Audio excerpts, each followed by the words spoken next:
monsieur, bonjour, bonsoir. Ça dépend de l'heure où vous regardez ça passe Sainte-Lucie. Nom c'est Maggie Rémy. Nous bien contents de rencontrer aujourd'hui pour l'autre émission de Sac Passé Sainte-Lucie. Ensemble avec nous aujourd'hui, nous avons monsieur Matt Anderson qui est CEO Learn to Read St. Lucie County qui vient parler ensemble avec nous aujourd'hui de un programme que nous avons dans la communauté que nous jugeons nécessaire capable de bénéficier en pile dans la communauté haïtienne. Mr. Anderson, good morning and welcome to Sac Passé Sainte-Lucie. Good morning. Thank you. Just tell us a little bit about yourself. Well, I've been a resident of St. Lucie County for 20 years. My entire career has been spent serving children and families. I've worked for a lot of different agencies over the years. I've taught at FAU. I'm raising my 3 children here. So that's kind of just a brief summary about myself. I stumbled across this agency probably about a year ago when a friend or colleague had suggested, they were looking for a new executive director. They were looking to move in a new direction, and I took a chance. I came on board, and it's been a challenging first year, but opportunity is a great one. Great. Comme nous s'entendons, M. Anderson dit non, lui-même, il est exécutif directeur organisation qui est le Learn to Read St. Lucie County. Lui-même, il levé là dans St. Lucie. Il fait petit là et il était enseigné dans FAU, il travaille bon ici. En année de cela, il y a 11 ans qui était venu parler de l'organisation que nous avons parlé de l'aujourd'hui. Et puis qu'il prend chance depuis l'année, bien que l'année est un petit peu difficile, mais il commence à travailler là et so far, il remet ça à faire. What kind of services does your agency provide? Well, first we provide free services, so there's no charge. We provide adult literacy. That comes in the form of one-on-one tutoring, small classes. That can be done at our facility in Fort Pierce, or we have a wonderful relationship with the St. Lucie County Libraries. So a lot of our tutors meet at the libraries. We also do conversation classes. They're 10-week classes to help people learn how to speak English. We do that again at our facility and out at libraries. We also help people prepare for the citizenship test and interview. So we do have a 10-week program that we provide that service to and get them ready. We also help people who are looking to prepare to take the GED. So if they're not ready to take that test, we'll tutor them on the different areas and prepare them to take that test. And then last, we help provide literacy to get them ready to go into a job training program. There's 2, United Against Poverty has one, their STEP program, and then Career Source has one. So if the literacy levels aren't at where they need to be to get into that program, we prepare them to then enter into that work. And again, the last thing we have is at our site we have 12 or 13 computers where learners can come in at their leisure and work on literacy programs like the Rosetta Stone, and we have some phonics programs. So, a student in theory could utilize all of those services, and we have many that do. Programme ça qui est Learn to Read St. Lucie, c'est un programme que il est là pour adultes. Nous capable dire programme alphabétisation pour monde qui pas parler anglais. On nous dit que c'est une nan moun sa yo que ou pas parler anglais bien, programme ça capable aider. Si que vous sont moun qui besoin de faire en citoyenneté côté ça nous les citizenship là pour venir un citoyen américain, si tu as besoin d'apprendre comment pour étudier pour en faire citizenship là citoyen américain, nous capable dire en créole, ou capable aller dans programme ça parce que y a une série de programmes qui 10 semaines que tu capable étudier pour capable aller prendre examen. L'autre programme que vous gagne tout, on nous dit que vous sont moun qui te fait high school mais programme que les GED, moun qui pas fini high school, qui pas fin compléter high school mais qui besoin de prendre examen. Yo capable d'eau et tout yo gagne une série de classes côté yo gagne computer côté capable aller dans computer ou gagne programme que yo pour bailler Rosetta Stone que vous capable chita attendre et puis une série de conversation tout que vous capable faire en créole pas en créole alors en anglais côté capable prendre langue anglaise donc yo gagne dans librairie que vous bailler programme là et puis tout programme dans tout dans agence côté yo dans Fort Pierce là et puis dans différents autres côté que vous capable participer pour apprendre qui gens pour parler anglais. Donc, moi, je juge le nécessaire, nous entendez que l'organisation salariale communautaire, parce que nous connaissons grand pile monde, ça c'est un challenge pour eux, langue anglaise. Et ici, si on ne peut pas parler de langue, grand pile activité qu'on ne peut pas faire. Et qu'on ne peut pas aller, ou pas capable d'exprimer tout. Donc, nous pral bay plus d'informations de qui côté qui gens ou capable et contacter moun sa yo, comment pour aller dans programme nan et gens se dit un programme nan pas coûte rien, son programme qui gratis, les free, nous capable dire pour n'importe monde capable venir participer là-dedans. Who else do you work with in terms we're talking about well, we work students. with any St. Lucie County resident 16 years and older. They don't necessarily have to live in Fort Pierce. Wherever they live, we can provide service. I have tutors throughout the county that really provide this. My adult learners are basically twofolds. They're either what we call native, meaning they're adult basic learners, or they are English as a second language learners. Probably about 60% of the clients that we serve, and we serve about 200 clients a year, 60% are the English as second language. A big portion of that 60% is from the Haitian community. And then I have a variety of Spanish speakers from all over Central and South America. And then there are people from Jamaica and some of the other islands that come. So, I mean, it's a very diverse population that we serve. Great. So, comme nous entendons, M. Anderson, lui-même, tous les dit programme, ça, c'est pour les gens qui ont 16 ans et plus. Si vous avez 16 ans et plus, vous êtes capable de participer dans le programme. Ça. Li servi en pile monde dans la communauté, soit natif, ou monde comme si nous capable de dire vous faites là, mais ou pas parler anglais très bien, ou capable venir dans le programme. Et puis tout, monde qui sorti dans Caraïbes blanc ou bien dans Amérique centrale, ou capable venir participer. Quand on li servi haïtien, monde qui sorti Jamaïque, Panyol, et il y a presque 200 élèves qui participaient dans le programme ça. Et 60% là-dedans, nous capable de dire ouais en pile là-dedans c'est haïtien. Donc nous juger nécessaire que vraiment nous-mêmes haïtiens qui regarder le programme là, nous dit que nous avons des difficultés pour langue là. Ça, c'est un programme qui est vraiment important pour nous-mêmes qui participer dans un programme. Ça. Okay? Donc, nous prenons plus d'informations, nous arrivons plus devant. Et il y a un professeur, comme il dit, qui parlait, qui venait pour nous enseigner. Nous. Et avant de commencer le programme, il a parlé que il y a un professeur qui parle créole avec français, qui est capable de venir aider pour capable enseigner classe anglaise, surtout avec nous-mêmes haïtiens qui parlent créole. So how long has Learn to Read St. Lucie County been providing those services? Well, as I said to you earlier, it's kind of the hidden secret. In 1981, our founder, Dorothy Brennan, read in a newspaper article about a mother who almost overdosed her child because she could not read the prescription label. So she, at that point, sought out to find funding, find the resources, the material, and started Learn to Read St. Lucie County. So it's 39 years we've been providing these services, and it's kind of fluctuated in size, but historically it's between 200 and maybe 300 students, and we've had for the last year we've had about 45 tutors, active tutors. The agency is really run and driven by the tutors. There's only a handful of paid staff, myself included. The majority of our services come from our tutors. Great. So I know earlier, while we're on the subject of discussing tutors, I know before the show started, we discussed how you were looking for Always Creole looking for tutors, and you don't have to be a former teacher or anything like that. We have a training program, but we definitely have a huge need for bilingual tutors, both Spanish and especially Creole, because right now I have a waiting list of students who I'm trying to match with tutors, but I just don't have those tutors. Okay. So, nous sommes demandé M. Anderson depuis qu'il parce que moi-même tout pas connaître que tu gagné agence ça dans la communauté hein. So, nous demandé depuis qu'il en Learn to Read St. Lucie ici en là dans St. Lucie County. Il dit que ça fait 39 ans depuis l'organisation ça là, il était commencé avec une madame qui est Dorothy Brennan.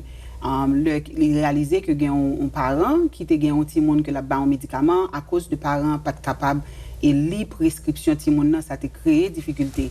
Donc li chercher l'argent, li chercher aide, li chercher l'autre monde qui pour capable aider pour que capable commencer organisation ça. Mais c'est sûr et certain qu'il y a un pile monde qui peut-être pas connaît.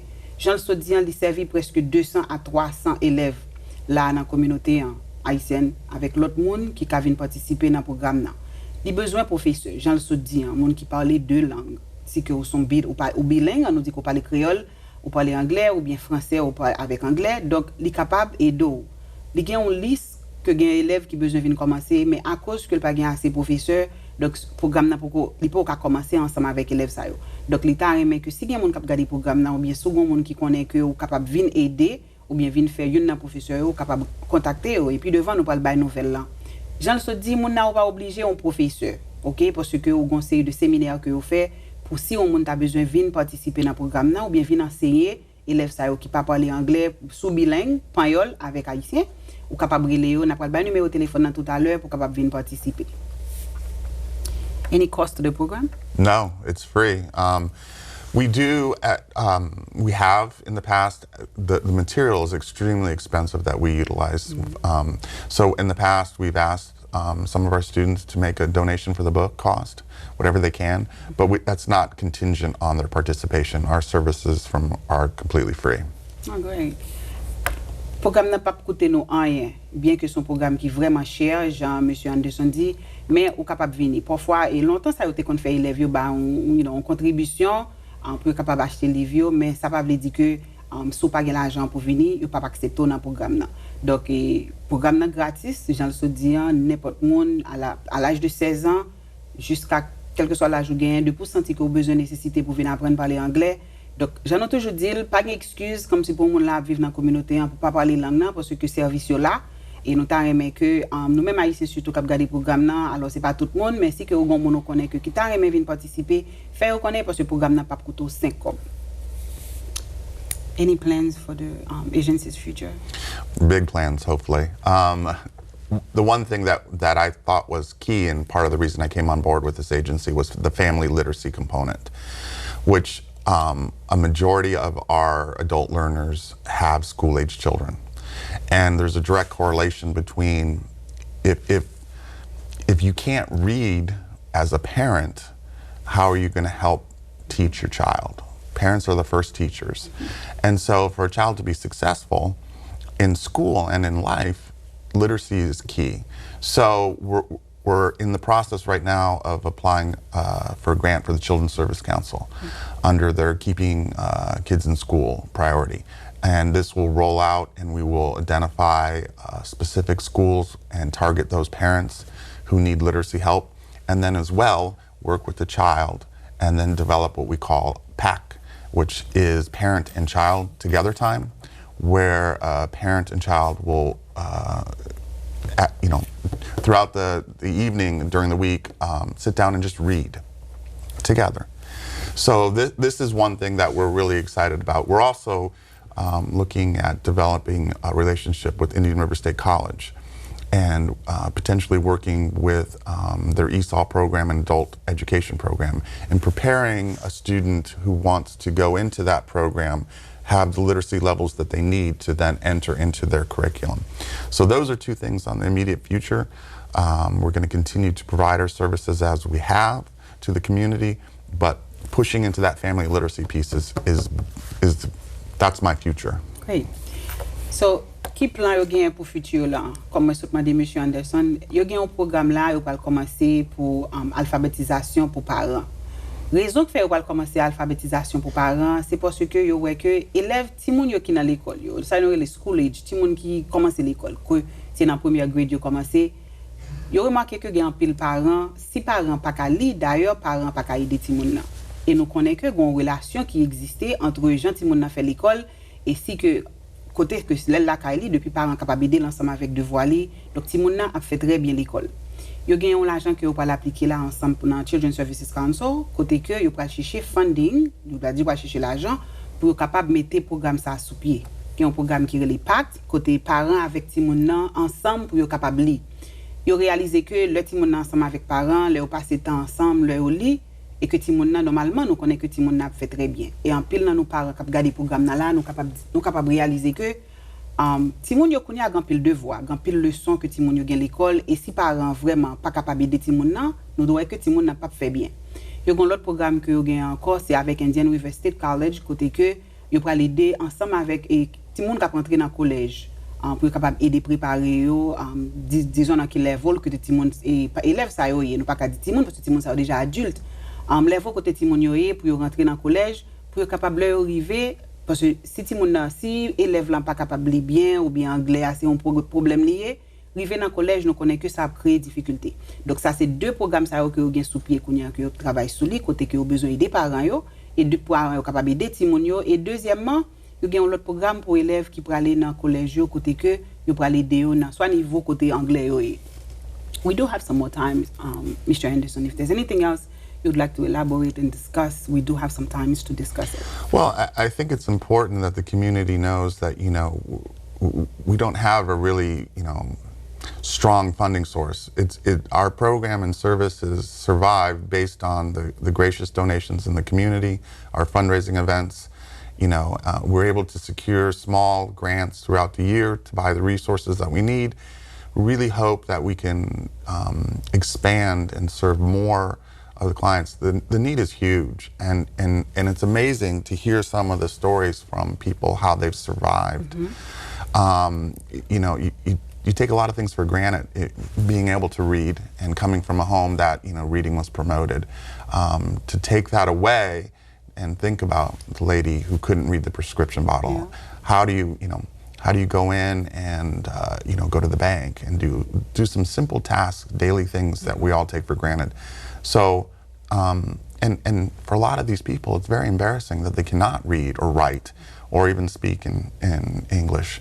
So, my hope is that we'll be able to serve more, and I really think that there is a strong group with the St. Lucie Reads Initiative that's looking to take children being successful in schools and really promoting it out. And learn to read at St. Lucie County is the only game in town working with the adults. Everybody else is working with the children, but again, parents are the first teachers, so that's critical. Great. Programme ça, Jean, Monsieur Anderson se dit, non, en pile nous cap garder programme, nous capable peut-être dire ça t'arrive une fois côté que mettez bon papier pour lire ou pas qu'à lire ou bien ou t'as la banque et ou t'as laissé remplir une application ou bien ou t'as le fait quand même. Nous connaissons que dans le monde que nous vivons aujourd'hui, quel que soit côté arrivé qu'on y a, on nous dit que voilà un docteur, c'est premier ça vous fait l'arrivée ou bon un petit iPad ou bien ou bon un petit computer ou du al dégage. Donc, c'est important parce que quand il y a des gens qui viennent sortir de l'autre pays qui ne parlent pas les langues, donc, parfois, il y a des gens qui want, ils ne doivent pas les gens connaissent que ils ne sont pas capables de lire. Donc, ça pas, je ne sais pas quoi on est supposé arriver dans le point ça, côté où vivre dans un pays, langue n'a pas langue, pas obligé, sans tout gêner. L'essentiel est que vous soucieux là.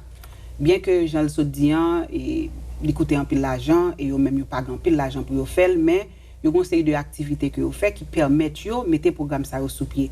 Donc, nous-mêmes, quand nous regardons le programme, si que peut-être nous connaissons que nous avons des gens qui ont des difficultés pour lire, et surtout ensemble avec Timonio. L'heure que les parents lisent bien, capable de lire, ils sont capables d'aider Timonio.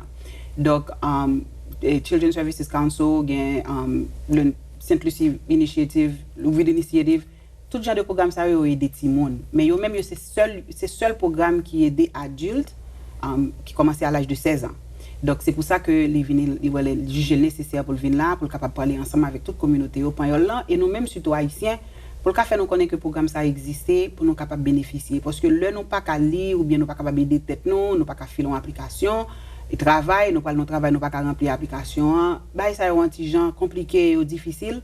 Donc, nous avons essayé pour encourager tout le monde qui est dans la communauté à prendre avantage de genre de programme ça. Le programme n'a pas coûté 5 ans, donc c'est juste ou même faire déplacement, aller pour capable bénéficier de programme. Anything else you'd like to add? I know we're going to give him a contact number if anyone wants to call you. Yeah. Anybody in the community can contact us if they're interested about possibly becoming a volunteer or a tutor, or if they're interested about any of our services. Again, they're free. There's a simple registration and assessment, and then we really work around that learner's schedule, so whatever is going to work. We do have tutors that work in the evenings and on the weekends, and our centers typically open 9 to 4, Monday through Friday. So all they need to do is stop by, call, and more than happy to provide whatever information they're looking for. Okay. Si que quelqu'un qui t'a aimé participer, nous dit que vous sont gens qui t'a aimé faire volontaire, ok, ça on dit volunteering in the community, si on t'a aimé faire volontaire pour capable aider. Office dans Fort Pierre s'ouvre de 9h à 4h, il y a toujours besoin de monde qui peuvent participer. Et puis gros besoin, j'en le dis, c'est professeurs qui pour capable venir enseigner classe yo. Ou même tout, sous ta connaissance qui parle espagnol, yo servi communauté espagnole dans tout. Et nous-mêmes haïtiens tout, quand nous disons les besoins de monde qui bilingue, OK? Donc si que on monde a besoin ou ta connaît un monde qui a nécessité soit pour apprendre lire ou bien ou gon monde qui t'a aimé faire volontaire, aller des supporter yo parce que yo besoin monde pour capable programme capable continuer. Et nous connaît que l'important, le monde pas qu'à lire, les gens ça difficile. Donc vivre dans un pays côté langue c'est pas langue, premièrement son challenge lié pour et deuxièmement ou besoin ça pour capable aider ti mon. C'est une plus grand bail que parler de lui, que le parler de lui là, qui gens pour parents capable aider élèves. Donc ou même qui t'a aimé faire volontaire à participer, à l'aider dans sa cap fait là. Donc nous parle ba numéro téléphone là avec adresse yo, si moun t'a besoin à participer pour capable aller. So I'm going to give him the contact number. If there's anything you'd like to add, we could continue. We still have some time. Well, you've kind of captured it in a nice way. I mean, again, you know, it's unfortunate that a lot of people have not heard about this program and services that we offer, but we're hoping to change that. And I appreciate the opportunity to come in here and present what we do. I encourage people to continue to look and see as we roll out new programs through the family literacy and hopefully through the college. And I think you know, we're really excited about what the future is going to bring for us. So thank you for allowing us to come on here and talk about us. It's a pleasure. Now, the other thing I wanted to add, I know we spoke about it earlier. You said you serve both Fort Pierce and Port St. Lucie. So you do have, you know, I know in St. Lucie West at the library. We do. We have several of our tutors utilize the library both out in St. Lucie West and the Paul Lewis, the college library out here. Again, I have tutors pretty much in every library site, and the libraries are wonderful to work with. The branch supervisors are very gracious and helpful. Some of our conversation classes have been conducted at libraries, and some of our citizenship classes have been conducted at libraries. So even though our center is located in Fort Pierce, we provide services throughout the St. Lucie County. Okay.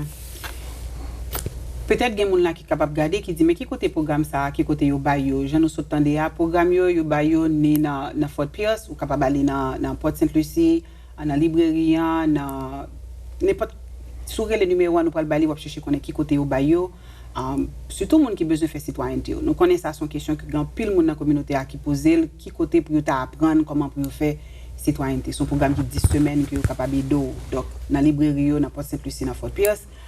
Quel que soit mon nom, si que vous avez nécessité ou sentez besoin, nous parlons de numéro de téléphone avant nous aller et Jean Monsieur Anderson se dit c'est bien malheureux que grand pile monde qui pas connaît parce que moi-même je pas connais que ce programme ça existait dans la communauté. Ma première c'est John César qui est dans Children's Services Council qui te fait me connaître que un programme ça existait pour me capable faire Monsieur Anderson venir dans show pour parler ensemble avec nous. Moi c'est un bail qui est extrêmement important pour un pile monde dans la communauté parce que pas payer 5 cob donc normalement mes amis pas de raison pour nous dire que nous pas connaît comment pour nous parler langue là parce que service là ressources là et libre plein pour continuer ensemble avec programme surtout pour capable aider parents yo en pour parents yo capable aider élèves yo donc il bien content que le vienne dans show ensemble avec nous pour être capable et parler nous de activité ça et comme a dit si que gon monde qui fait cap garder show en konya yo besoin professeur ça nous dit tutor yo okay they're looking for tutors comme si monde qui parle deux langues soit bilingue dans créole anglais ou bien bilingue dans espagnol sous gon monde qui ou connaît que qui besoin à enseigner juste nous capable faire connaître téléphone c'est 772 464 27 47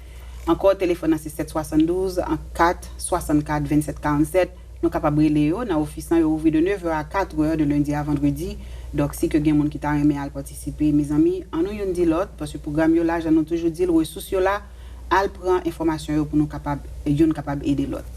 I have two other things. That's fine. Okay.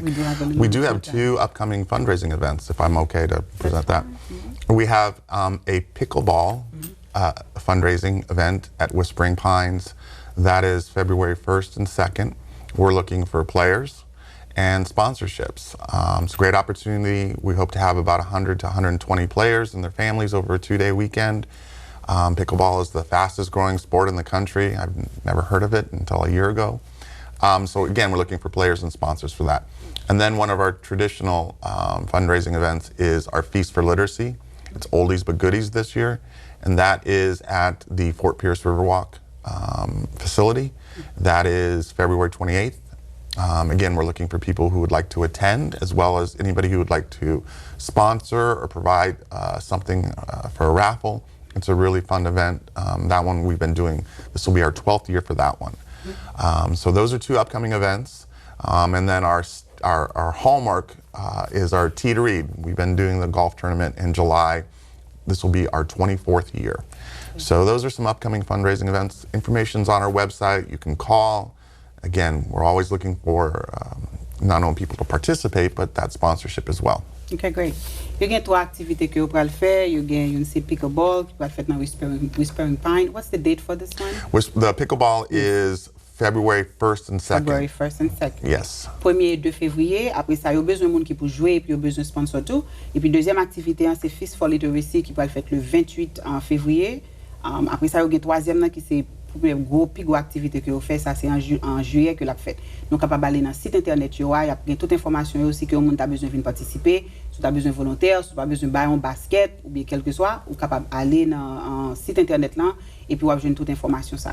Avant d'aller pour me dire monsieur Anderson un gros merci, pas oublier pour me dire que Haitian American Council avec Haitian Advisory Committee ils mettent en place nous avons un fundraising que nous pourrons faire le 5 janvier 2020 côté que nous pourrons célébrer l'indépendance Haïti et puis tout nous pourrons songer moun sa qui était mort dans le tremblement de terre Haïti en janvier 2010. Son activité que nous faisons chaque année, ben année ça n'a fait un banquet.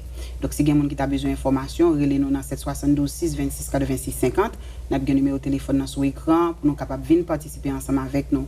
Encore banquet ça que Haitian American Council a organisé c'est le 5 janvier 2020 à partir de 6h dans Port Sainte-Lucie Community Center qui dans 2195 South East Aéroport Boulevard dans Port Sainte-Lucie. M'a encourager tout le monde venir participer ensemble avec nous pour non seulement célébrer l'indépendance Haïti et puis nous pourrons songer mon yo qui est mort dans le tremblement de terre là. Mr. Anderson, thank you so much. No, thank you. On the show thank you. I appreciate it. Really share this wealth of information with us. I'm certainly going to go around and spread the word so that. Thank you. I appreciate that. About it. Okay. Donc, thank you. Nous dit tout le monde merci et nous souhaitons tout le monde une wonderful holiday season, joyeux Noël et nous dit tout le monde bonne année 2020. Peace and love. Nous espérons que tout le monde reste safe pendant fin d'année. Bon, mes amis, nous connaissons Timon dehors. Ils parlent en vacances, donc nous espérons que tout le monde passe un bon fête Noël et que l'année 2020 a commencé très bien pour tout le monde. Encore, nous continuons à remercier en Sainte-Lucie Public School qui continue à nos opportunités pour nous capables de mener les gens de monde dans le show pour venir parler de nous de ressources qui gagnent dans la communauté. Et nous dit tout le monde encore, mes amis, prend avantage de gens de ressources qui gagnent. Parce que nous plaignons tout le temps que pas de ressources, mais ressources là. Encore, nous dit téléphone, organisation, c'est 772 464 27 47. N'a dit tout le monde merci et n'a dit tout le monde joyeux Noël encore et bonne année. Au revoir.